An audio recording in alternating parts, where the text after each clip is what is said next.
रायदही जमहूरियत की बुनियाद होती है। नांदेड़ में रायदही के तनासुब में इजाफे ने जमहूरियत पर अवामी अकान को जाहिर कर दिया है।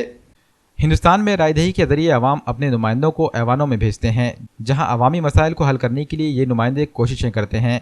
रायदही के इस पूरे अमल को जमहूरियत का त्यौहार भी कहा जाता है। नांदेड़ में इस असम्बली इंतखाबात में अवाम ने इस जमहूरी त्यौहार को खुलकर और पुरजोश अंदाज में मनाया, जिसको देखकर सियासी तज्जिया निगार इसे जमहूरियत की फतह करार दे रहे हैं।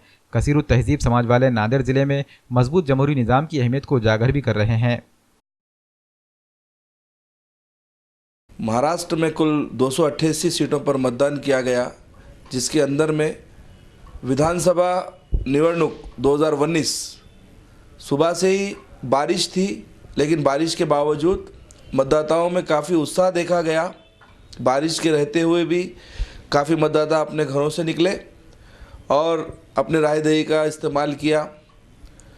बहुत ज़्यादा तादाद में मैं समझता हूँ कि डेमोक्रेसी की जीत होगी, क्योंकि आज देखा गया है कि डेमोक्रेसी ज़िंदा है और आने वाले वक्त में भी सेकुलर पार्टियां ही बाख्तदार पर रहेगी।